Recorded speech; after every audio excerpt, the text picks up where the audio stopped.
Welcome to Chinese history and mythology. Hello, my friends. Welcome back to Chinese history and mythology.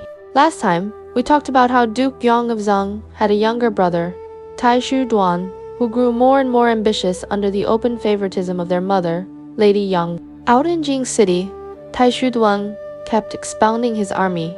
On the surface, he was going hunting. In reality, he was drilling troops and preparing for rebellion. Lady Jiang did even more.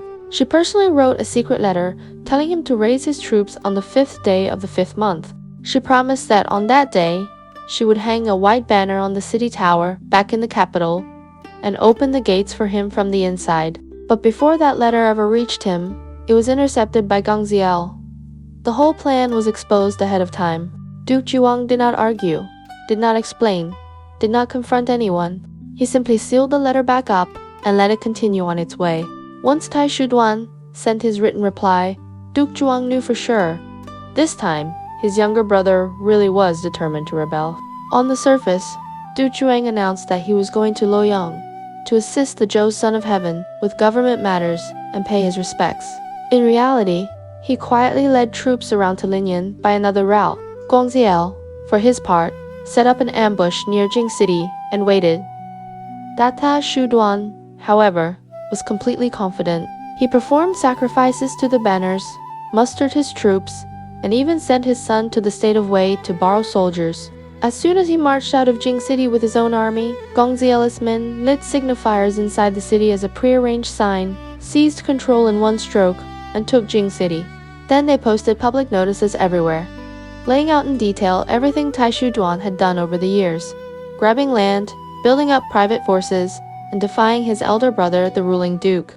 When the news reached Taishu Duan, he hurriedly turned his troops around, only to discover that his soldiers had already begun to receive letters from home. Their families told them what the public notices said, what people in the city were saying. One by one, the soldiers realized what was really going on. One by one, they decided they did not want to keep fighting a rebellion for him. Men slipped away in groups, then in whole clusters, until desertion turned into a flood. Taishu Duan had no army he could trust anymore. He had no way forward. He could only flee to his old fief, Gong City, and hide there. In the end, surrounded and hopeless, he took his own life. When Duke Zhuang stood over his brother's body, he wept bitterly. He then sent Lady Jiang's secret letters back to the capital, letting his mother see with her own eyes exactly how this disaster had taken shape. Lady Jiang was overwhelmed with shame. She moved out of the capital to live alone in Ying City. Later, a minor official named Ying Keoshu used a few simple, honest words to wake Duke Zhuang up. He suggested a way for him to keep his old oath and still make peace with his mother. Meet her in the Yellow Springs, in an underground chamber dug down to the natural spring water. Through this meeting, in the Yellow Springs, mother and son were finally reconciled, and the whole city praised Duke Zhuang for understanding filial duty. But the story was not over.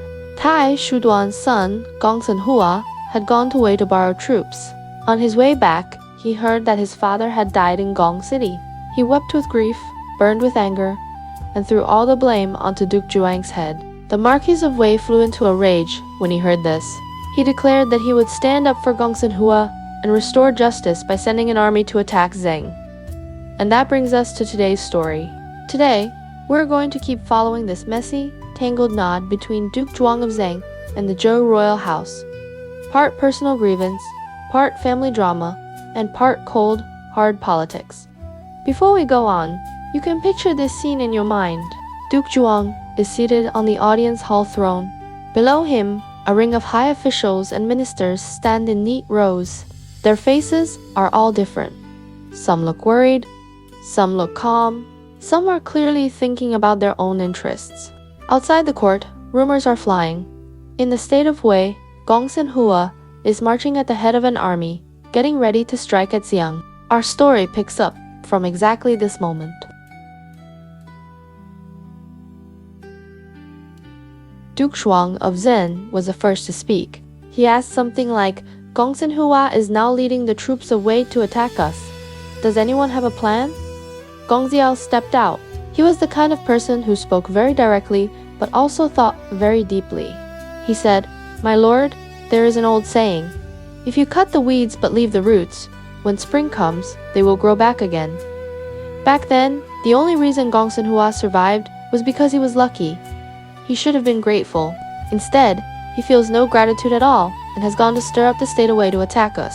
Most likely, the Marquis of Wei does not know the full story. He probably has no idea that Lord Zhuang of Zheng rebelled and tried to attack Zheng.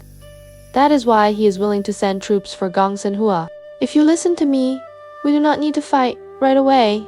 Why not write a letter to the Marquis of Wei first and lay out the whole story from beginning to end? Once he understands the truth, there is a good chance he will pull his army back. At that point, Gongsun Hua will be left all alone with no one behind him. When we want to capture him, we will not even need to fight. Duke Zhuang heard this and felt that the idea was both easier and more reasonable. He nodded and said, "Good.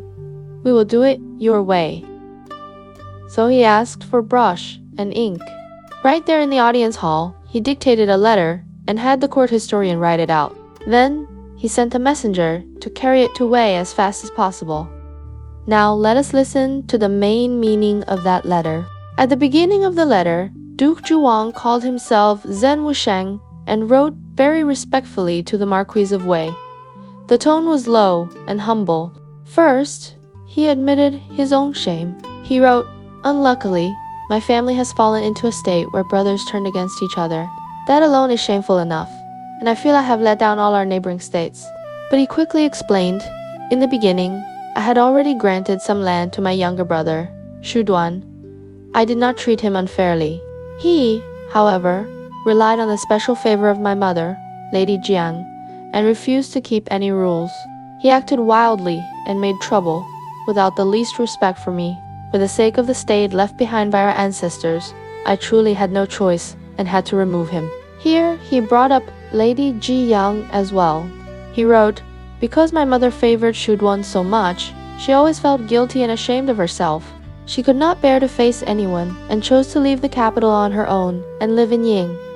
I have since brought her back and am personally taking care of her." Then the tone shifted and he moved on to Gongsun Hua.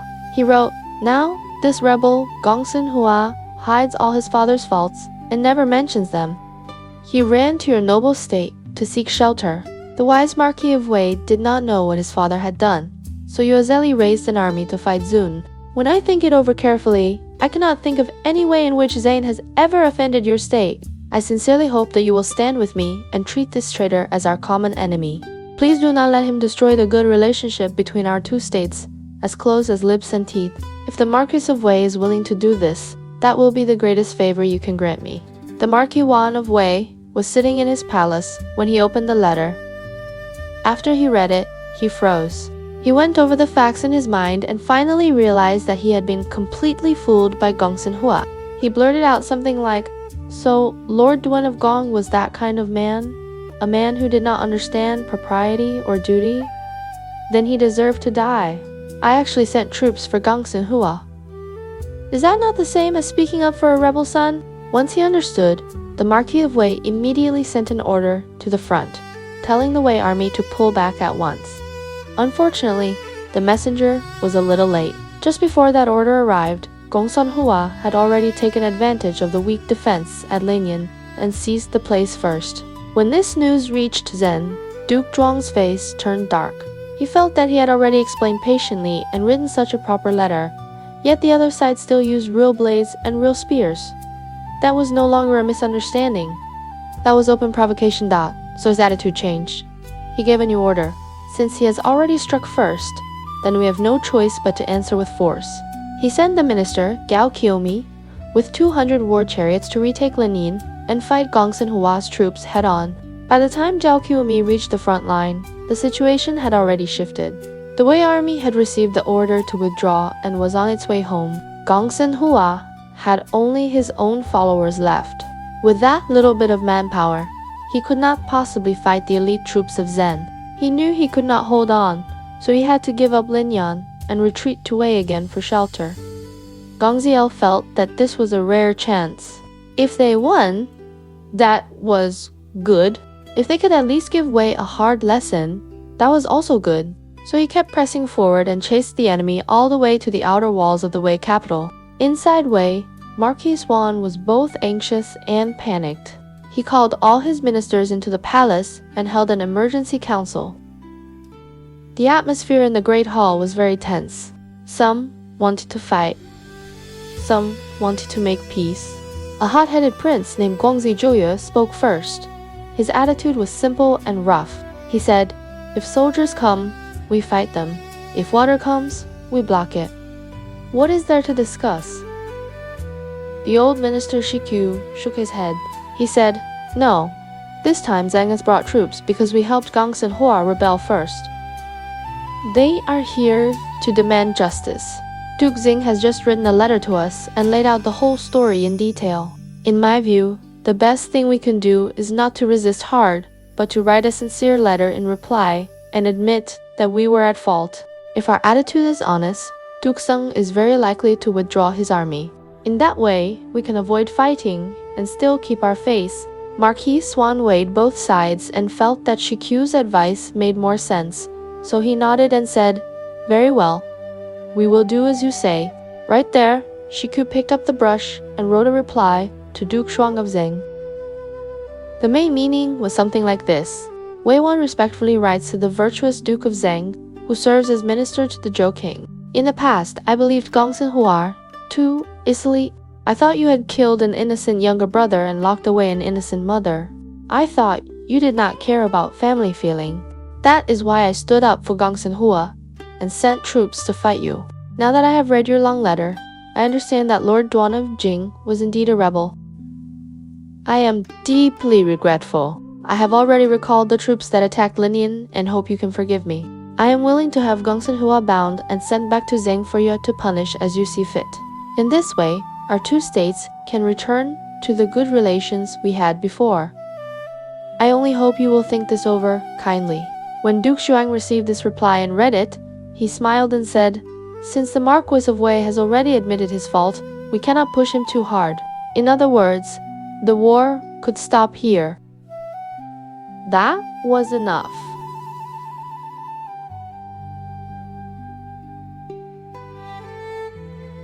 Right at this point, Lady Jiang also made her move. The state mother, Lady Jiang, had heard that Du Zhuang was sending troops against Wei, and she was truly frightened. What she worried about was not the safety of the state of Wei, but the fate of her grandson. She knew very well that Gongsun Hua was the only son of her younger boy, Lord Zhuang. If he were killed in this war, that whole branch of the family would be cut off completely, so she sent someone to call Duke Zhuang into the palace and spoke to him herself. Lady Jiang was very direct. She said to Duke Zhuang, "For the sake of your father, and for the sake of your brother, who has only this one son, spare him his life." Duke Zhuang had always been soft-hearted when it came to his mother, and he understood that Gongsun Hua was already isolated and had no force behind him. Even if they let him live, he would not be able to stir up any great trouble. So Duke Zhuang wrote yet another letter to Marquis Huan of Wei. He said, "I am willing to do as you suggested. I will pull my troops back and let our two states return to peace. Gongsun Hua is guilty, but he is the only son of my younger brother. If you are willing to keep him in Wei and let him live out his life there without stirring up rebellion again, then I will count that as you helping me preserve my brother's bloodline." Of course, the state of Wei was more than happy to end things in this way. The two armies withdrew to their own borders. Gongsun Hua then lived quietly in Wei under a hidden name and low profile. He grew old there and died there, and never made any great mark again. Just when things in Xing had finally calmed down a little, new waves began to rise in the Zhou royal house. At that time, King Ping of Zhou noticed something. He realized that Duke Zhuang of Zheng had stopped coming to Luoyang to attend court for quite some time and was no longer helping manage Zhou's government affairs. The king felt uneasy and a bit unhappy about it. Right then, the Lord of Guo, Guogong, Jifu, came to court. King Ping felt that this man was upright and proper, and that he behaved exactly according to ritual. A thought rose in his mind. He wanted to hand the work of running the court over to the Lord of Guo for a while. One day, King Ping summoned the Lord of Guo and spoke very plainly. He said, "The Duke of Zhen and his father have handled Zhou affairs for many years. Now that he has stopped coming, I cannot leave this position empty forever. I want you to take his place and manage the government for now. Do not refuse." The Lord of Guo understood very clearly that this was not a simple matter. He immediately knelt and said, "Duke Xing has always been loyal. If he does not come now, it must be because he has urgent matters in Ziyin that need his attention. If I step in at this moment and take charge of the court in his place, he will surely resent me and also doubt your majesty. That would be bad for the royal house, and even worse for me. I dare not accept." The Lord of Yuan refused 3 times in a row and finally returned to his own fief. King Ping thought that this matter was only known by heaven himself, the Lord of Guo, and no one else. He assumed that Duke Zhuang would never hear of it. He forgot that Duke Shoang had always kept his own men in Luoyang, whose only job was to study the winds of the court and listen for news. As soon as anything changed in Zhou's government, word would be carried back to Zheng very quickly. This time was no different. Just when Duke Zhuang had finally settled things at home, he heard that King Ping wanted to hand the affairs of Zhou over to the Lord of Guo. His heart went cold. He understood that the king was looking for a spare minister, a backup, to guard against him. He felt very upset. On one hand, he remembered how hard he and his father had worked all these years. On the other hand, he also knew that a ruler having such thoughts was not completely unreasonable. After thinking it over, he decided he still needed to go to Luoyang in person and speak openly. So he climbed into his chariot and drove through the night toward the Zhou capital. When he arrived in Luoyang, he first paid formal respect to King Ping according to ritual. After the ceremony, he spoke directly. He said, "Your Majesty has favored my late father and me so much, trusting us to manage state affairs. I know very well that I am limited in talent and virtue, and have often worried that I might be unworthy of your trust. Now that things at home are temporarily stable, I wanted to use this chance to resign my post as chief minister and return to my own fief, to guard my borders quietly and keep a clean name in my later years." King Ping heard this opening and felt at once that something was wrong.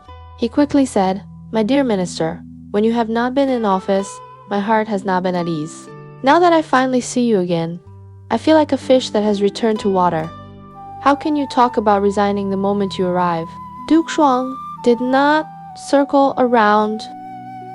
He brought up the rumor he had heard. He said, "The reason I have not come in recent days is that there truly were internal troubles in Zheng that had to be dealt with. As soon as those were under control, I returned to Luoyang. Yet on the road, I heard that your Majesty meant to entrust state affairs to the Lord of Guo. My ability is far below his.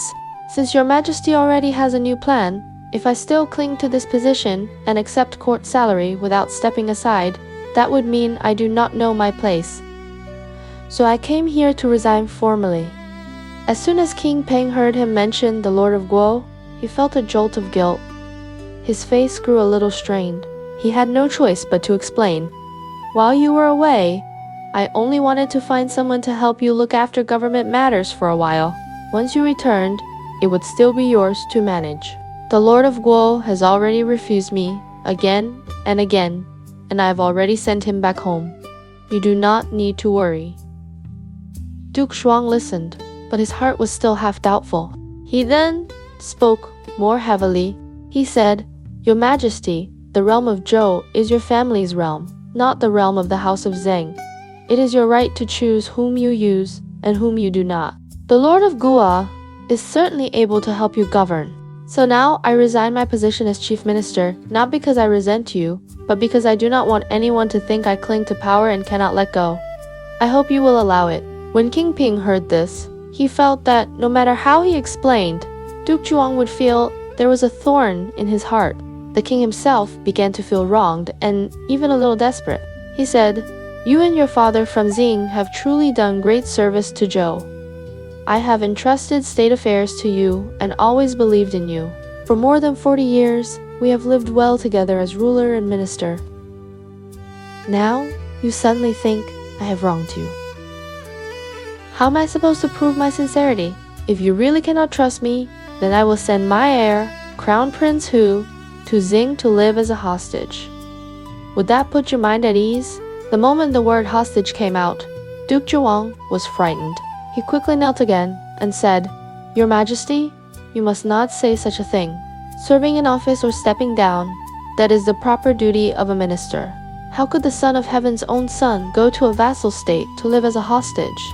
If that happens, the people of the world will surely say that I, Duke Zhuang of Zheng, am forcing my king. Then my guilt will be very heavy indeed. But King Ping insisted. He said, I am not doing this just for you. I am doing it also for Zhou. You govern well. I want the crown prince to go to Jing, both to learn from you and to set your heart at rest. If you refuse again, that means you truly see me as someone who cannot be trusted. At this point, both sides were locked in a test of wills. Duke Zhuang dared not accept such a one-sided hostage arrangement. King Ping was determined to show his sincerity in exactly this way.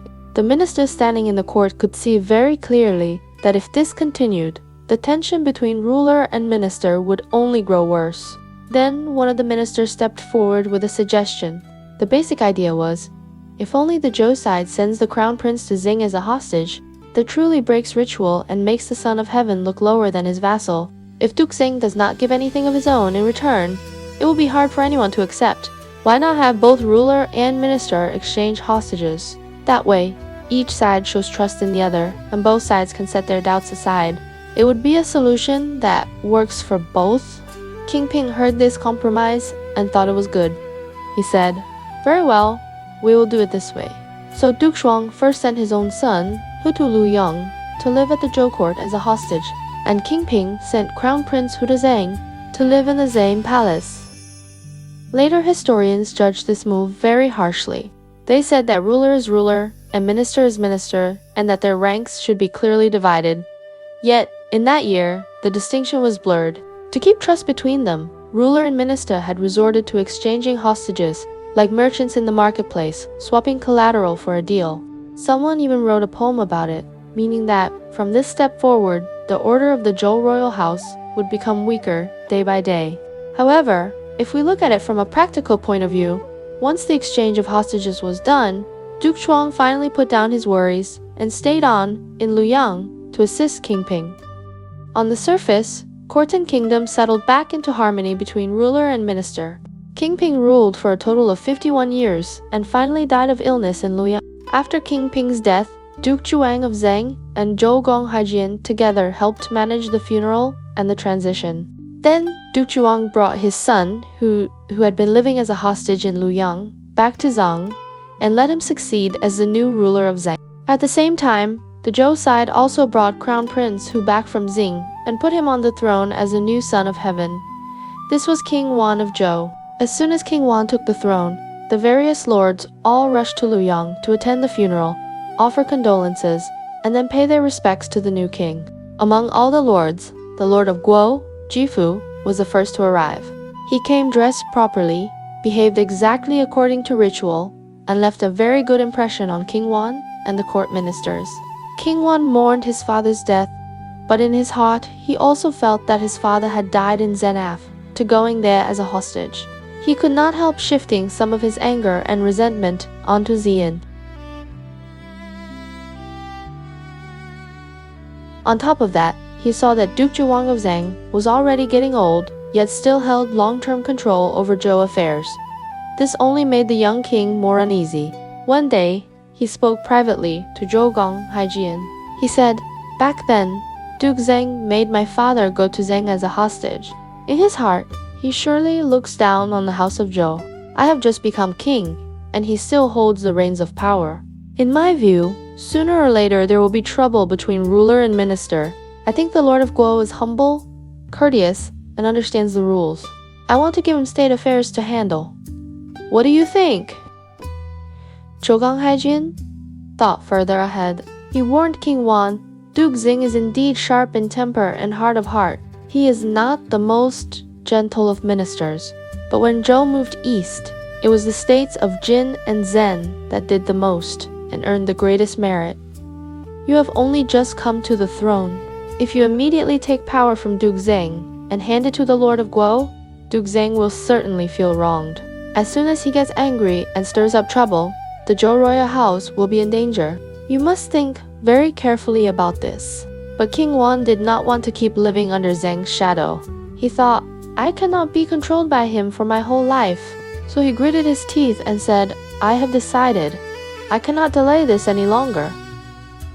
We will do it my way.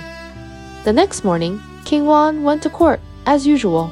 After the formal ceremonies were done, he suddenly turned to Duke Zhuang and spoke. He said something along these lines. My dear minister, you were a great official trusted by the late king, and you do indeed have merit toward the house of Zhou. As someone of the younger generation, I do not dare refuse to let you rest. You have worked hard for many years and are already old. It would be better for you to leave the court now and return home to your own state to enjoy a peaceful old age. The words sounded polite, but the meaning was clear. He was saying, you do not need to manage my business anymore. Duke Zhuang heard this and simply replied calmly, I should have left state affairs long ago. Since your majesty already has a new plan, I will resign at once and go home. He said nothing more. He bowed, turned, and left the palace in anger, then rode his chariot back to Zing. When he reached Zhen, his heir, who led the ministers out of the city to greet him, seeing his father's face, who could tell something was wrong, he asked, Father, why have you come back so soon? Duke Zhuang repeated King Wan's invitation to retire from beginning to end. Everyone present felt indignant on his behalf. At this point, Minister Zhao Qiumi spoke first. He had a rather fierce nature and said straight out, My lord, you and your father have supported the Zhou kings for 2 generations. Your favor toward the royal house is as heavy as a mountain. When Crown Prince who lived in Zheng as a hostage, we never treated him lightly. Now, King Wan does not remember old kindness and has handed power to the Lord of Guo. This is truly without righteousness. In my view, while our country is still strong, we should march on Luoyang, depose King Wan, and set up another, more virtuous descendant of Zhou as son of heaven. Then which lord in the world would dare not fear Zhen? Your achievement would be unmatched. Gao Qiami's words put the idea of rebellion clearly on the table. Yin Qiushu, listening to this, turned pale. He hurried to speak against it. He said, We absolutely cannot do this. The bond between ruler and minister is like that between a son and his mother. My lord, you once could not bear to treat your own mother as an enemy. How can you now turn around and raise troops against your king? In my view, you should hold your temper for now and press your anger down. Wait a year or half a year and then look for a chance to visit Luoyang again. King Wan is young. As time goes by, he may well regret what he has done today and naturally return to relying on you. You must not destroy the good name your late father earned by risking his life at the Zhou royal house only because of your present anger. Then the minister Jizu gave his own view. He said, I think we can combine both of your ideas in a middle way. We must not really march to punish Zhou, but we also cannot pretend nothing has happened. Here is what we can do. I will lead a force carrying grain and supplies and go to the border of Zhou, near the place called Wen. There we will set up camp and say that Zun has suffered famine this year and does not have enough food, so we have come into Zhou's territory for a time to seek help. Then we wait and watch. If the Zhou king sends someone to question us, we will have an answer and an excuse, and we can decide then whether we need to use force or not. If the king ignores us and pretends he does not see us, that will show he is unsure and uneasy inside. At that point, when you go into Luoyang, my lord, it will not be a loss of face. Duke Zhuang listened and felt that this plan could test King Wan without tearing things apart right away. He nodded and said, Then I will trouble you to make the trip. So Jizu led his army out, heading for the border of Zhou. The troops moved slowly along the roads, flags fluttering in the wind. On the surface, it looked like a march to move grain and seek relief. But everyone knew the real purpose. This force was going to test the mind of a young king and secretly feel out how strong or weak the Zhou royal house really was. They are both straightforward by nature. They talk about major affairs of the states, changes in the balance of power, the strength or weakness of the Zhou royal house. Each feels that the other makes good points. The more they talk, the more they enjoy each other's company. At the high point of their conversation, they decide to seal their alliance with a blood oath according to the custom of that time. This means each man cuts his finger, lets a drop of blood fall into a small cup, mixes the blood together, and then both drink from it. It is a promise that they will be like brothers, help each other in times of need, and never betray one another. You can picture that moment, the mountain wind as Shimon blows past the lodge. The two rulers raise the cup and drink, while their attendants and court historians stand in a circle, carving this moment into bamboo slips. After the oath, Duke Shi of Qi suddenly changes the topic to family matters. Smiling, he asks, "Has your heir, Prince Hu, taken a wife yet?" Duke Zhuang answers honestly, "Not yet." Duke Shi hears this and has an idea. He says, "I have a daughter whom I love deeply. She is not yet old enough for formal marriage, but she is clever and understands ritual. If you do not look down on us, when she grows older, I would like to marry her to your son, so that our two states can become in-laws." Duke Shuang is of course delighted. This is not only about finding a wife, it is also a perfect chance to tie their two states together with marriage. He thanks Duke Shi again, and after returning home, tells his son Hu about Dik. When Prince Hu hears his father's words, he is silent at first. Then he answers very seriously, "Father, the word wife in our language already has the meaning of matching and being equal. Marriage should be between families that are well matched. The two sides' status and strength should be balanced. We in Zheng do not have a very large territory, and our rank is not very high. Qi, on the other hand, has a big land and strong power and stands above us in rank. If I actively marry a princess from Qi, that will look like I am trying to climb up. People will say, I love to cling to the powerful. I truly feel uneasy about that." Duke Zhuang becomes a bit anxious. He says, "We are not the ones going to beg for this marriage. It is Duke Shi who has proposed it himself. Besides, if we become in-laws with Qi, in times of danger, we will have a helper. Why must you refuse?" Hu shakes his head. He says, "For a man, the most important thing is to have his own ability to govern his state well and to carry his duty on his own shoulders. If we rely on family ties and on our wife's family to protect our state, that is not a long-term solution. If I only feel safe because I married a princess of Qi, what kind of man am I? So this marriage, I truly do not dare accept." Duke Zhuang looks at his son. He feels a little regretful, but at the same time, secretly proud.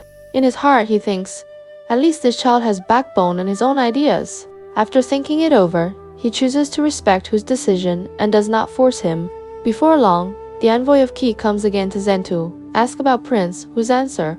When he hears that Hu does not wish to accept this marriage, he has no choice but to return and report to Duke Shi. Duke Shi listens and is not angry at all. Instead, he sighs and says, "The Crown Prince of Zheng is truly a gentleman. He is modest and knows his limits. Anyway, my daughter is still young. It will not be too late to decide her marriage in the future." Later, someone writes a poem using this story to mock those who rely on money and power to climb up to powerful families. The poem says such people are not as dignified as Zheng Hu, who knew where the line should be. Time keeps moving forward. One day, Duke Zhuang is in the audience hall discussing with his ministers. He says, "I should choose a time to go to Luoyang, to apologize to King Wan of Zhou, and also to see how the royal house is doing." Before he has finished speaking, someone rushes in with urgent news. News from Wei. Marquis Wan of Wei is dead. Duke Zhuang's face changes at once. He asks for details and soon learns that Marquis Wan has been killed by Gongzi Lü. Duke Zhuang lets out a long sigh and says, "It looks like Zheng is going to face a war." The ministers around him do not understand at first. They ask, "My lord, trouble is in Wei. Why do you say Zhang will not face war?" Duke Zhuang explains clearly, Gongzi Lü has always liked to solve problems with force. Now he has already killed his own older brother and taken the throne. For a man like this, the battlefield is the tool for him to strengthen his power. Zheng and Wei have never gotten along very well. If Zhou wants to show his strength and build his prestige, the first state he is likely to attack is Zheng, so he must get ready early. Next, the story turns back and tells how Wei walked step by step into this tragedy where a younger brother kills his elder brother. In Wei, the old ruler was Marquis Wu of Wei. He was a meritorious elder and, when he grew old, he died. his son took the throne and became Marquis Zhuang of Wei. Marquis Zhuang's main wife was Zhang, the younger sister of the crown princess of Kia. Zhuang was very beautiful and of noble birth, but she had no children. Marquis Zhuang also had a concubine, the daughter of the ruler of Chen, named Li Gui. She also had no children. Later, Li Gui's younger sister Dai Gui was married to Wei as well and became another wife of Marquis Zhuang.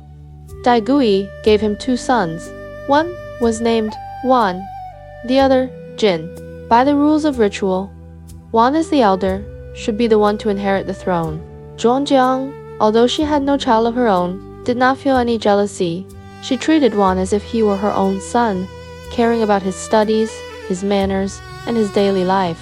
In order to please her husband, and also to help the state have more heirs, Zhuang chose one of her own palace women and presented her to Marquis Zhuang. That palace woman also bore a son. That son was Zhou. From childhood, Zhou had a violent temper. He loved fighting, chasing, and testing courage. He often rode his horse around, waving weapons, running everywhere. He did not care much for the lives and property of common people. Marquis Zhuang adored this youngest son. Whenever he saw Zhou come back from riding, covered in sweat, he felt that the boy was full of heroic energy and was very pleased. So he almost always gave Zhou whatever he wanted and never really tried to restrain him. The old minister Shikyu watched all of this and was deeply worried. One day, he spoke very seriously to Marquis Zhuang. He said, "I have often heard the old saying that people who truly love their children do not only give them luxury, they must also teach them to tell right from wrong and to keep to the rules. If you spoil a child too much, his pride will grow and grow. Once pride grows too strong, he will surely cause trouble.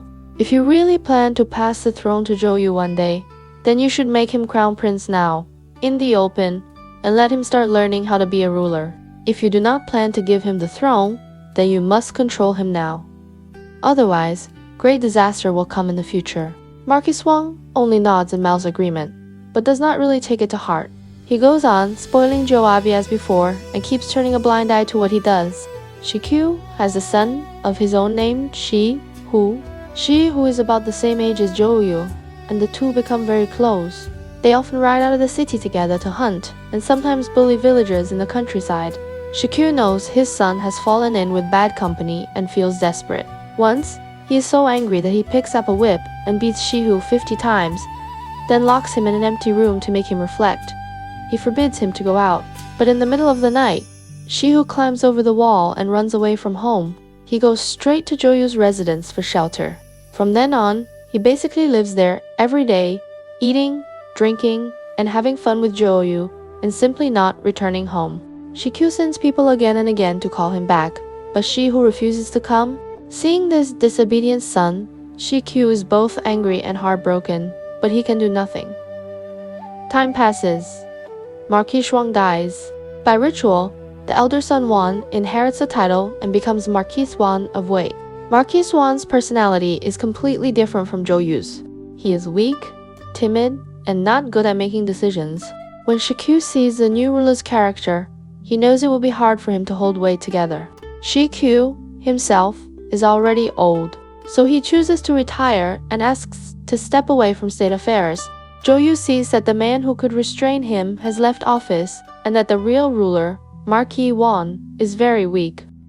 His ambition grows larger day by day. He and Shihu stay together all the time, drinking and talking. The thing they discuss most is how to seize the throne of Wei. That time moves forward again. It happens that at this time, a major event occurs. King Ping of Zhou dies, and King Wan of Zhou has just taken the throne. Marquis Wan of Wei feels that, as the ruler of a vassal state, he should go to Luoyang to mourn King Ping and congratulate the new King Dods. So he gets ready to set out for court. As soon as this news spreads, Shihu senses an opportunity. He says to Zhou, "Our big chance has finally come. The ruler leaves the capital for Luoyang tomorrow. You can set up a farewell banquet outside the west gate and personally see him off. We quietly ambush 500 armored soldiers outside the city in advance. When he has drunk enough and let down his guard, you pretend to offer him a cup of wine. When he reaches out to take the cup, you pull a short sword from your sleeve and stab him in one strike. If the men around him resist, the soldiers in ambush will rush out and kill them all. By then, the throne of Wei will fall steadily into your hands. Zhou feels both nervous and excited when he hears this. He thinks this really is a direct and effective plan, so he agrees at once. He orders Shi Hu to lead 500 armored soldiers and hide them secretly near the west gate. Then he puts on his formal dress and prepares to follow ritual, sending Marquis Swan as far as the Westgate guest house. The next day, Marquis Swan gets into his chariot and leaves the palace. Zhou has already arranged the wine at the Westgate Lodge. He goes out to greet Marquis Swan bows and says, "My elder brother is going far today. I have prepared a simple farewell drink for you to show my feelings." Marquis Swan is actually touched. He says, "This time, I will trouble you to handle the state affairs while I am away. It will be hard work for you. I should be back from Luoyang within a month at most. After I return, I will still need you to help me with government matters." Zhou wears a respectful smile and says, "Elder brother, please do not worry. I will do my best." They sit and drink. Slowly, the mood relaxes. When they are half drunk, Zhou stands up and fills a cup of wine for Marquis Swan. He offers it with both hands. Marquis Swan drains the cup in one go and then pours a cup in return for Zhou. When Zhou reaches out to take the cup, he accidentally lets it fall to the ground. He immediately bends down, as if to pick it up, and laughs at himself for having clumsy hands. Then he takes the cup away to be washed and returns to ask Marquis Swan to drink again. Marquis Swan suspects nothing and simply tells a servant to bring another cup so they can keep drinking. At that moment, Zhou suddenly stands up from behind him. He takes one big step to Marquis Swan's back and pulls out the short sword he has hidden in his sleeve. He thrusts it hard into Marquis Swan's back. The sword goes in deep and comes out through his chest. Blood pours out at once. Marquis Swan has no time to even cry out. He dies on the spot in his seat. This happens in the 3rd month of the 1st year of King Wan of Zhou's reign. Outside the guest house, Shi Hu has already surrounded the place with his 500 armored men. The ministers and officers who came with Marquis Wan all know what kind of man Zhou is. They see armed men on every side. They understand that to fight back now is only to die for nothing. In the end, they lay down their weapons and are forced to submit. Zhou orders Marquis Swan's body to be placed in an empty chariot and quickly taken away for burial. To the outside world, he announces, Marquis Swan of Wei suddenly fell gravely ill and died. Then he climbs onto the throne himself and formally calls himself ruler of Wei. He appoints Shi Hu as chief minister and raises his partner in crime to a high office. As for Marquis Swan's younger brother, Gongzi Lü, he sees that things have turned bad. He escapes at night and finally flees to the state of Qing to seek refuge. Later historians write poems about this case, treating Marquis Swan's old indulgence of Zhou and his failure to restrain him as the root of all the disaster. The meaning is roughly this. When you raise a child, you must have the right way. If you only know how to spoil and never teach him to respect rules, your love will sooner or later turn into disaster. Compared with Marquis Zhuang of Wei, Duke Zhuang of Zheng, although he had once dealt harshly with his brother Shuduan and broken the bond between elder and younger, at least was not killed by his own brother. In that sense, he was still a little better off than Marquis Zhuang, who died at the hands of the very son he had spoiled. The new ruler of Wei, Zhou, only got his throne by killing his own older brother, Marquis Swan of Wei. He did sit on the throne in the end, but inside he did not feel safe at all. Only 3 days after he took power, he started hearing talk everywhere. Inside the city, outside the city, in tea houses, on the streets. People were whispering behind his back, calling him the bad ruler who killed his own brother to steal the throne. Whenever ordinary people met, they would lower their voices. If someone mentioned the new ruler, their faces did not look good at all. The more Zhou heard, the more annoyed he became. He knew that as long as people kept talking like this, they would never truly accept him in their hearts. If they did not accept him, then one day they might rebel. He thought and decided he needed to do something big to shock the whole country. He wanted everyone to understand that this new ruler was not someone they could push around. So one day, he called in his most trusted helper, Shi Hu, and the two of them shut the door to talk in private. Zhou spoke very bluntly. He said, "I've just become ruler, and everyone in the country is talking bad about me. I want to pick a neighboring state and fight a war, just to show some power. If the people see us win a big battle, they won't dare gossip so freely anymore. Who do you think we should go after first? She, who didn't even have to think long. He answered, quickly, our relations with most of the neighboring states are still okay. Recently, there hasn't been any big grudge with them. But Zheng is different.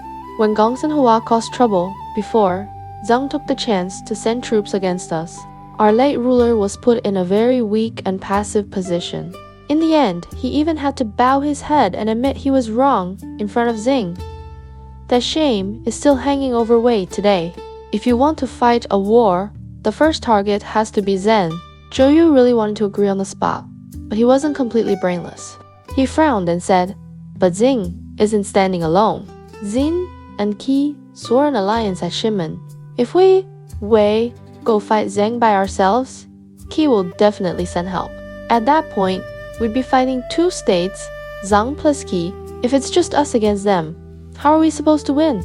Shihu smiled and said, you're only seeing half the picture, not the other half yet. Right now, the situation in the world is not the same everywhere. Each state is different. Among the states whose rulers are not from the Ji clan, Song is the strongest.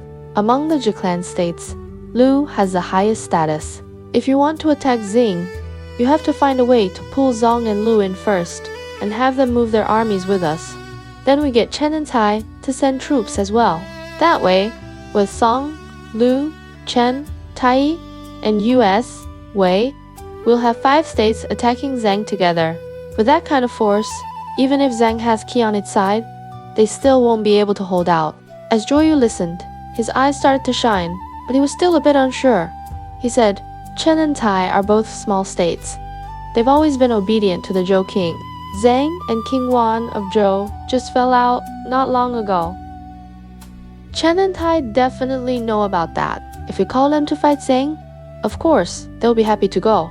As long as the Zhou king doesn't stop them, they can say they're helping him vent his anger. He paused, then asked, but Song and Lu are big states. How are we supposed to force them to send troops? Shihu saw his chance and quickly laid out everything he knew. He said, my lord, you don't know the old grudge that lies underneath all this. Back then, Duke Mu of Song took the throne from his older brother, Duke Xuan. When Mu was dying, he wanted to repay his older brother's kindness. So instead of passing the throne to his own son, Feng, he gave it to his nephew, Yui, his brother's son. Duke Mu's own son, Feng, always felt wronged by this. The more he thought about it, the angrier he became, and he put all that anger on his cousin Yui. Later, he simply left Song and went to Xin to seek refuge. Duke Zhen treated Prince Feng very well, Shihun went on. He welcomed him as an honored guest. He even considered sending troops for him to attack Song and help Feng take the throne back from Yui. When word of this got out, of course Song became very nervous. Shihu looked at Zhou Yu's face and continued, now, if we go to see Duke Zhuang of Song, Yu Song, and explain all of this to him again, and say something like, Duke Zheng has always had a close relationship with Prince Feng.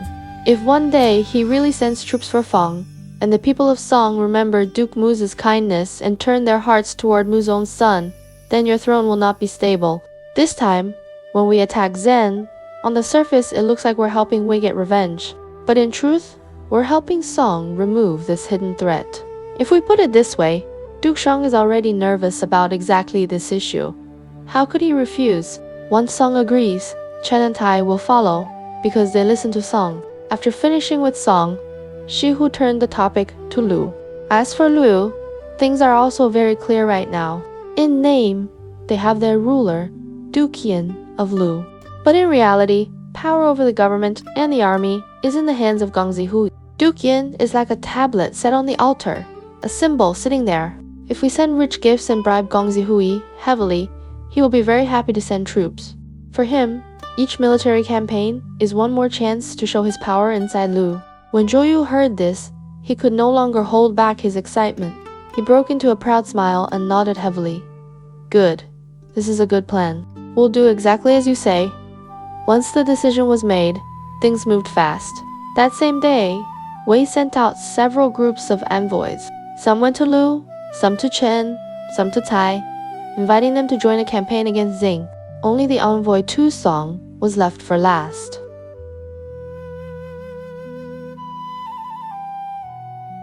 Zhou knew that this one carried the heaviest responsibility, and for the moment, he could not think of the right person for the job. He was worrying over this when Shihu offered another suggestion. "There is a man named Ning Yi," he said. "He is clever, sharp-tongued, and very good with words. No one is more suitable than him." Zhou agreed at once and sent Ning Yi as the envoy to Song. Ning Yi took Zhou's letter and hurried all the way to Song. Following ritual, he was granted an audience with Duke Sheng. When the Duke asked why he had come, Ning Yi first delivered the prepared speech. "Our state of Wei is planning to join with several states and attack Zheng together." Duke Zhen acts without reason. He killed his younger brother, imprisoned his own mother, and threw away the basic morals of being a son and an older brother. When Gongsun Hua fled to Wei, Duke Zhen still refused to let him go and chased him with troops. Our late ruler had no choice but to bow to Zhen to avoid war. Now, our new ruler, Zhou, wants to wipe away that shame for our state. So, he hopes you will join us in sending troops. Duke Sheng listened, but didn't feel truly moved. He said, "I have no real grudge with Duke Zheng. You say he is our common enemy. On what grounds can you say that?" Seeing his calm face, Ning Yi knew he needed to change his approach. He glanced around and then said, "This is not something I should say in front of others. Please send the attendants away. Then I can explain slowly." Duke Shang waved his hand and had his servant step out to the doorway. He turned slightly and lowered his voice. "All right," he said. "Let's hear your good idea." Only then did Ning Yi begin to guide the conversation towards Song's internal problem. He first asked, "Who passed the throne to you?" Duke Sheng answered honestly, "My uncle passed it to me on his deathbed." Ning Yi nodded. "Normally," he said, "when a father dies, the son inherits the throne. That is the proper order. Your uncle, Duke Mu, was a man of high virtue. Some people say he was almost as good as the sage kings Yao and Shun. To repay his brother's kindness, he passed the throne on to you. That can be seen as good-hearted. But there is one person who has never accepted this. His own son, Prince Feng. Prince Feng knows very clearly, in his heart, that this throne should have been his. Even though he is in Zheng now," Ning Yi went on, "when he goes to sleep at night, he is still dreaming about the throne of Song. Think about it, my lord. How could he be content?" Duke Zheng and Prince Feng are very close. Duke Zheng has already shown signs that he might be willing to send troops for him. If one day Duke Zheng really does march his army to help him, and the people of Song remember Duke Mu's kindness and believe that Mu's own son should be their ruler, then their hearts will all turn toward Prince Fen. At that point, will you still be able to sit firmly where you are now?" Here Ning Yi lowered his voice even more. "This time," he said, "our state of Wei claims we are attacking Zheng to avenge ourselves, but in truth, we are also helping you remove a hidden danger. If Duke Zheng is gone, Prince Feng loses his support. Then your position on the throne will be secure. If you are willing to take the lead and call for a joint attack on Zheng, our state of Wei is ready to put the military command in your hands. Lu, Chen, and Tai will also follow your direction. With 5 states marching as one, how could Zhang still have any way out?" Duke Sheng had long been haunted by the thought of Prince Feng as a thorn in his side. Now, hearing Ning Yi lay everything out, he feels his heart tighten and, at the same time, he sees a golden chance. He thinks, if I don't borrow outside power to remove Duke Zheng now, one day, Zheng might really move for Prince Feng. So, in the end, he nods and agrees to send troops against Song. Back in Song, the Grand Marshal, Kung Fu Jia, hears that his ruler is going to join Wei in attacking Zheng, and in his heart, he really disagrees. He is a descendant of the Shang founder Tang, a man of integrity who sees far ahead. He rushes into the palace to advise, "My lord, you must not listen to the envoy from Wei. It is true that Duke Zheng did wrong by killing his brother and jailing his mother, but didn't Zhou of Wei kill his own brother and steal the throne? Is his crime any smaller? If we stand on the side of justice, weighs far worse than Zheng. If we, Song, fall away to attack Zheng, it is the same as helping a man who has committed a great crime against kinship. But Duke Shang has already given Ning Yi his word, and it is hard to take back. He is also truly more afraid of Prince Feng than of Duke Zheng. So, although he speaks politely to Kung Fujia, in reality, he does not change his mind. Very soon, he fixes the date for mobilizing the troops. On the other side, in Louis Gongzi, Hui has already taken Wei's heavy gifts. He does not even bother to ask Duke Yan for his opinion. He just makes the decision himself, mobilizes the army, and personally leads the troops to attack Zheng. Chen and Tai, according to the agreed time, each send their own armies and join Song, Liu, and Wei. By now, Duke Zhuang of Zheng has the highest rank among the five, and he is of the royal Zhou bloodline. So everyone pushes him forward as overall commander and calls him the alliance leader. Shi Hu of Wei takes the job of vanguard, leading the front. Zhou Yu himself keeps Wei's army in the rear, bringing plenty of wine, meat, and grain to reward the soldiers of the other four states, hoping they will give this new ruler some faith.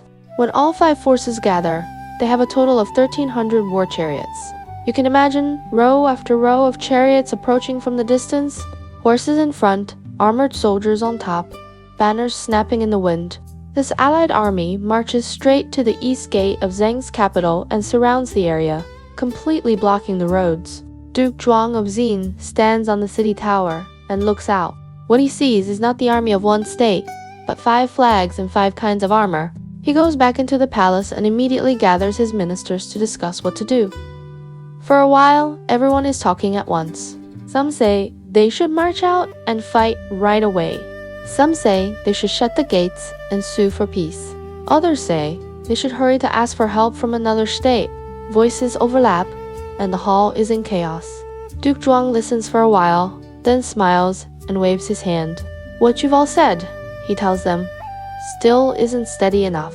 Zhou Yu has just killed his older brother and seized the throne. He knows many people in his state do not accept him.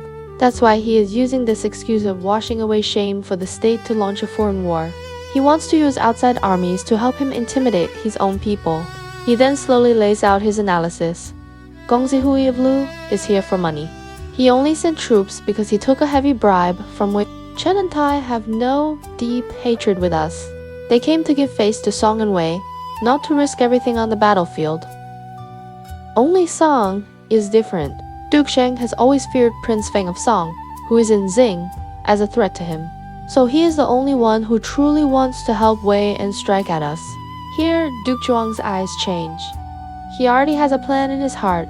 I think we should first invite Prince Feng to leave Zing, he says. We can send Minister Jia Shaing with a troop to escort Prince Feng to change to live there. Then we send an envoy to Duke Sheng and say, Prince Feng came to Zing in the past to escape danger. We did not want to turn our backs on a man in trouble, so we took him in. Now, we have ordered him to move, to change, and wait for you to decide his fate yourself. Once Duke Sheng hears this, he will certainly move his main army toward change. When Song's main force leaves, Duke Zhuang continues. Chen, Tai, and Liu will all begin to hesitate. They never had deep hatred toward us. Most likely they just want to pull back and go home early. At that time, we can let Guangziao lead 500 infantry out of the east gate. His task will be to challenge only the army of Wei. They fight a few rounds, not to the death. Then he pretends to be losing and gradually retreats back into the city. For Zhou Wu, this war is mainly about showing off. As long as he seems to have the upper hand and can declare to the world that he won, his goal is met. Back home, he still has a messy situation to deal with. He cannot stay here for long. Once he pulls his army back, the problems inside Wei will break out. Old Minister Shikyu is loyal to the core and cannot stand his crime of killing his brother and grabbing the throne. That man will act sooner or later, once Wei falls into its own civil strife. Zhou Yu won't even have time to protect his own life, let alone come back to harm us in Zing. The ministers listen and feel their ruler has thought everything through. They all nod and praise the plan, so Duke Zhuang immediately puts it into action. He sends Minister Jia Shaing to escort Prince Feng to change, guarding him carefully all the way. He also sends an envoy to the Song camp to explain the situation and invite Duke Sheng to deal with Prince Feng himself. As soon as Du Sheng hears the news, he feels a jolt. Now that Prince Feng has been moved far from Zheng's main city and only has a small escort, Duke Sheng thinks this is the perfect chance to get rid of this threat. He quickly pulls Song's main army away from Zheng city and turns to surround Change instead. Once the Song army leaves, the generals of Taiyi and Chen start asking around for news and begin to lose heart. They think, this war was never really for our own state's interests. If Song's troops are gone, why should we stay? If we suffer heavy losses here, how will we explain it when we go home? Looking at Lu's forces, they see that Gongzi Hui also has no wish to stay long. He mutters to himself and is already trying to find a way to withdraw. At this time, a new report comes. Gongzi of Zheng has come out of the east gate with only 500 soldiers. His banner carries the character Zheng. He says he is here to fight only with the army of Wei. The rulers of Kai Chen and Lu climb up to higher ground to watch how this battle will play out. They keep their own armies still and simply act as spectators. On Wei's side, Shi Hu receives the news. He knows clearly that Zhou Yu's goal is not to destroy Zhang but to win the first campaign and show his power. Seeing that Zheng has sent out only 500 infantry, he figures this is a great chance to win credit for himself. He leads Wei's troops out to meet them in open battle. As soon as the fighting starts, Gongzi Lü and Shi Hu face each other in front of the lines. After several exchanges, Gongzi Lü begins to show a losing posture on purpose. He retreats while fighting, dragging the battle flag back step by step. Shi Hu thinks he really has the upper hand now. He happily shouts and chases all the way to the city gate. The men on Zheng's walls drop the drawbridge at once. Gongzi Lü is brought safely back inside, and the gates are slammed shut. Shi Hu reaches the city and sees the gates closed tight. Gongzi Lü is secure inside. He does not try to force an assault. Instead, he orders his soldiers to cut the rice around the city, saying it is for army supplies. Once they finish reaping, he gives the order to return. When Zhou Yu sees his army coming back, he asks, "Why are we withdrawing after just one small battle? Couldn't we keep the siege on Zheng?" Shi Hu has the other men step away and quietly speaks to Zhou Ju alone. He says, "My lord, we came out this time to show people that Wei can still fight. Today, in front of all the other states, we gained the upper hand and grabbed some grain. We've already saved face. Also, Song's army has left for change. The troops of Chen, Taiyi, and Lu no longer want to stay here. If we insist on staying under Zhang's walls and they all go home, we'll be alone in enemy land. That would be very dangerous. And you have only just taken the throne. Our own state is not stable yet. If we stay out too long, the ministers and the people will feel even more uneasy. The more Zhou Yu listens, the more sense it makes." He nods again and again, so he orders Wei's army to withdraw along with the other allied forces. This huge 5-state campaign against Zheng ends in a way that looks like a slight advantage on the surface, but in truth, no one has gained very much. On the surface, it seems that Zhou Yu has raised his fame and Duke Zhuang has held his city. But in the shadows, Duke Zhuang has already achieved his goals. Duke Zhuang of Zheng has moved his attention away to Change. Prince Feng is trapped there. The allied forces have not truly damaged Zheng's homeland. And Zhou Yu of Wei, although he has led troops on one long expedition, has now placed himself under an even brighter spotlight. As for what will happen inside Wei after his return, whether he can really stabilize his power, or whether he is heading toward an even more dangerous path, that depends on when old Minister Shiku decides to make his move. We'll stop here for this part of the story. Next time, we will see what awaits Zhou Yu when he returns to Wei. Will it be firm control, or the beginning of his downfall?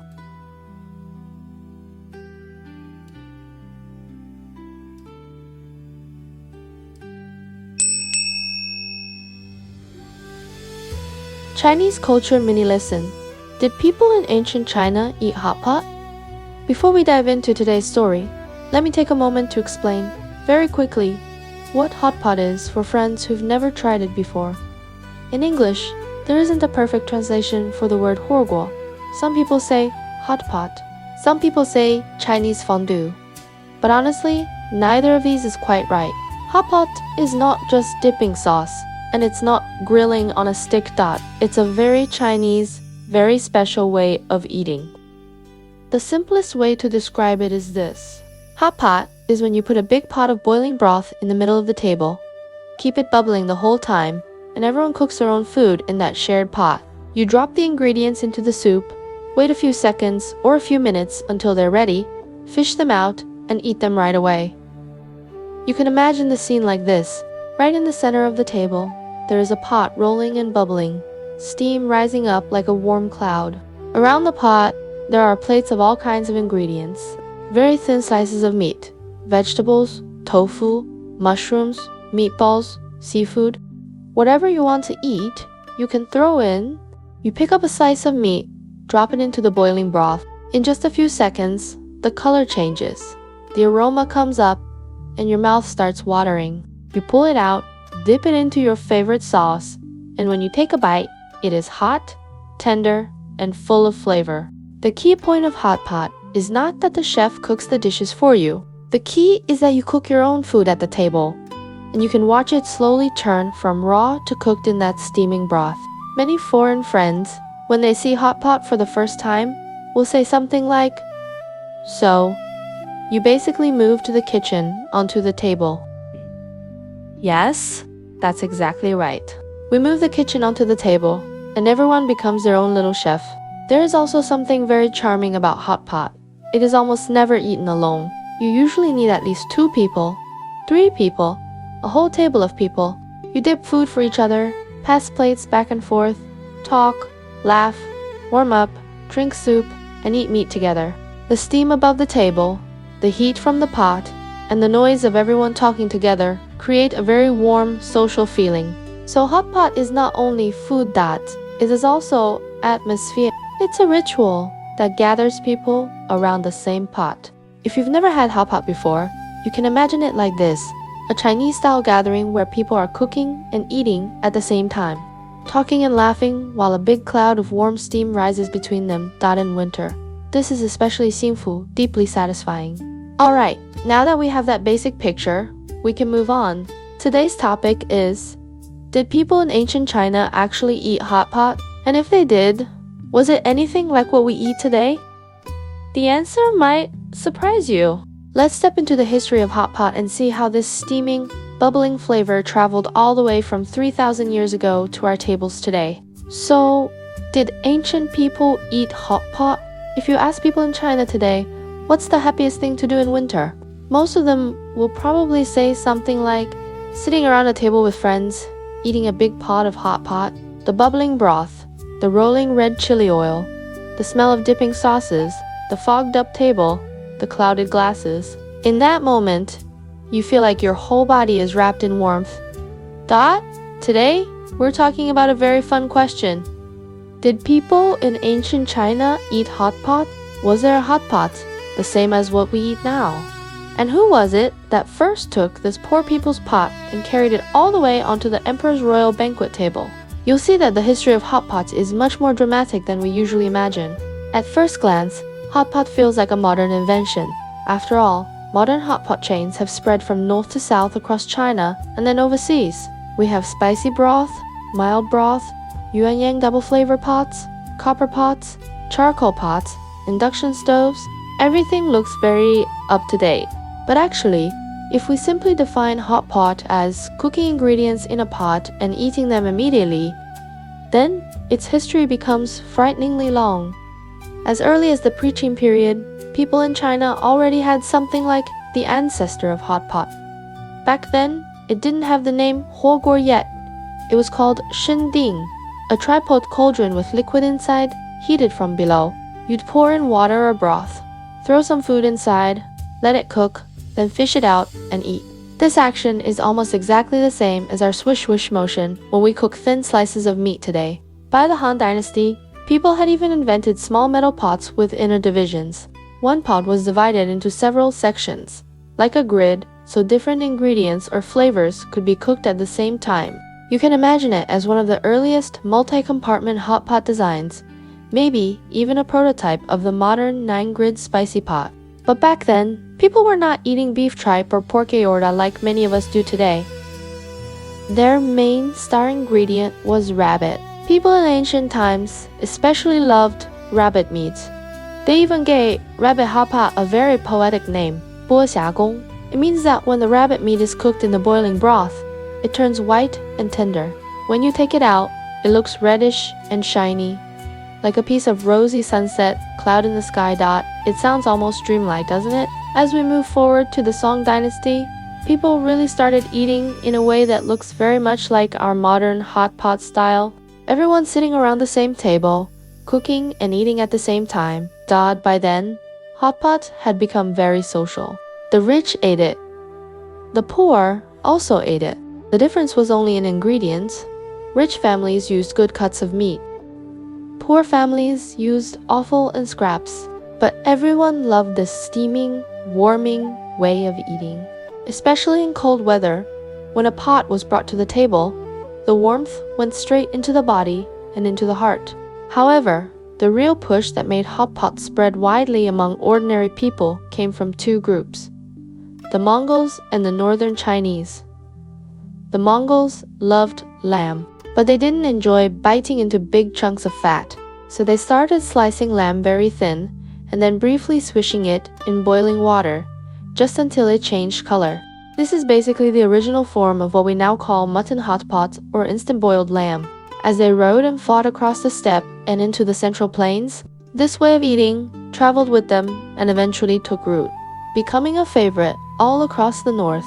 So, in the traditional Beijing copper pot, hot pot, and in old school northern Shuan Yangru, you can still see the shadow of Mongol food culture. Then, we come to Sichuan hot pot, which is a whole other story. Today, when people say hot pot, many immediately think of Sichuan and Chongqing, the fiery red broth, the strong numbing spicy hit of chili and Sichuan peppercorn, and that feeling that one mouthful can wake your entire brain up. But here is something you might not know. This style of hot pot came quite late in history, because compared to hot pot, chili peppers arrived in China much later, not more than 300 years ago. So yes, for a long time, the people of Sichuan also lived without spicy peppers. The most widely known theory is that Sichuan Chongqing hot pot was born along the docks of the Yangtze River. A popular story says that the first people to eat this kind of hot pot were boat trackers, dock workers, and other hard laborers at the river ports in Chongqing Singskadoshima area. They would collect cheap parts of the cow, offal, tripe, intestines, all the low-value cuts that rich people didn't want. They put these into a big pot, added lots of chili, Sichuan peppercorn, ginger, garlic, and other strong seasonings. The smell was intoxicating. The spiciness could drive away the cold, boost the body, and cover up the strong odor of offal. If we put it in modern language, it was basically a low-cost energy station for workers. So the earliest Sichuan Chongqing hot pot was not a fancy restaurant dish at all. It was a taste of the poor. But look at hot pot today. Who can still call it food of the poor? Food has never truly belonged to one single social class. Once it is delicious, it will always find its way across all boundaries. The moment when hot pot truly entered the elegant hall and became part of high culture was in the Qing dynasty. The Manchus came from the northeast and loved hot, hearty food. When they moved the capital to Beijing, they brought this passion for hot eating with them. Emperors like Qianlong, Jiaqing, and Daoguang were all crazy about xiangguo, instant boiled hot pot. When Qianlong was over 60 and held his famous feast for 1,000 elders, hot pot became the star of that grand event. You can imagine a banquet with thousands of guests, and on each table, a copper hot pot sitting proudly in the middle. What a scene that must have been!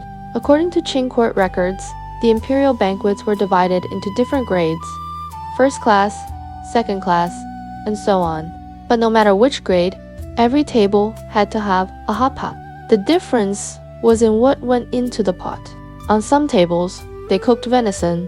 On others, they cooked lamb. There were also meatballs, prepared delicacies, and rare ingredients from all over the empire. Hot pot became the emperor's favorite dish. From the palace, the fashion spread back into everyday life. Once the royal family fell in love with it, ordinary people were eager to copy the style. so hot pot spread wider and wider. By the late Qing period, Beijing had restaurants that specialized in instant boiled mutton. The most famous was Donglishun. Their lamb slices were cut so thin they were almost like paper. One quick swish in the broth, and they were ready. Tender, fragrant, and full of flavor that people in Beijing used to joke, if you haven't eaten at Donglishun, you can't really say you've been to the capital. Of course, hot pot didn't only flourish in the north. The south developed its own hot pot traditions as well. In places like Nanjing and Suzhou, people loved clear, delicate mushroom broth, hot pot. In Guangdong, people made hot pot with fresh seafood and rich, slow-cooked soups. In Yunnan, people used wild mushrooms, filling the whole pot with earthy, deep fragrance. In the Kaohsiung region, there is the legendary Kaohsiung beef hot pot. They cut a single cow into dozens of different parts, and for each part, they have specific rules. How to slice it, how many seconds to cook it, how best to eat it. Across China, hot pot schools are like martial arts sects in a wuxia novel. North, south, east, west. Every region has its own style and secret techniques. But whether it's in the south or the north, whether the broth is clear, milky, or bright red with chili oil, the core spirit of hot pot is always the same. Sit people down together, warm them up together, feed them together. When you think about it, the history of Chinese hot pot is not just a history of food. It is also a history of warmth. In the pre-Qin era, people gathered around a shared pot because they didn't yet have many cooking methods. The Mongols used boiling pots to stay warm on cold, windy grasslands. The dock workers and porters of Sichuan used fiery hot pot to fill their stomachs and keep their strength. Emperors used hot pot to host great feasts and show respect for elders. Ordinary families used hot pot to celebrate, to reunite, to feel re-know that special, lively, noisy, warm atmosphere. The meaning of hot pot goes far beyond the meat inside the pot. Its rising steam is the taste of an era. Its heat is a small hope in everyday life. Its aroma is a shared memory across generations. So, did people in ancient China eat hot pot? Yes, they absolutely did. And the more time passed, the more styles appeared, the more festive and full of life it became. Hot pot was never invented by one single person. It was created, bit by bit, over thousands of years. By every hand that dropped one more piece of food into the bubbling broth, by every group that gathered around one more pot on a cold night. That is the story of hot pot in Chinese culture.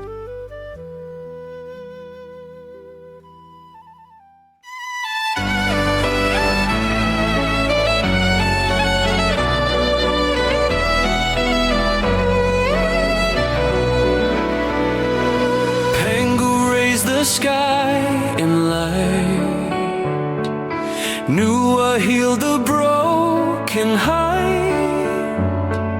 Fuxi traced the world's design. Every age leaves stories bright. Yaya dynasty shaped bronze. Shang dynasty cast oracle bones. Thou dynasty built right. Qin dynasty forged the great walls. Han dynasty opened Silk Road winds. Three Kingdoms dynasty turned war to tales. Jin dynasty led ink and mountains bloom. Sui dynasty carved the Grand Canal. Tang dynasty crowned the world with art. Song dynasty raised learning's flame. Yun dynasty swept the northern plains. Ming dynasty strengthened walls again. Qing dynasty closed an ancient end.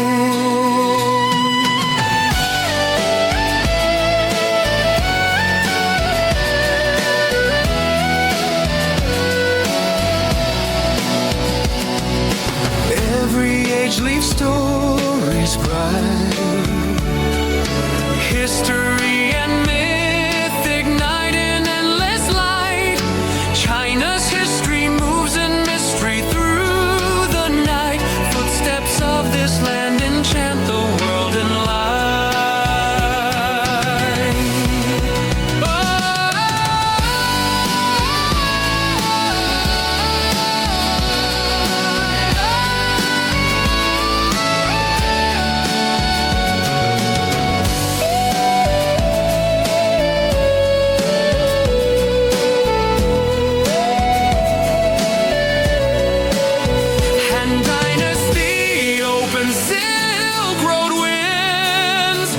Kingdoms dynasty turn war to tales. Qin dynasty led ink and mountains bloom. Sui dynasty carved the Grand Canal.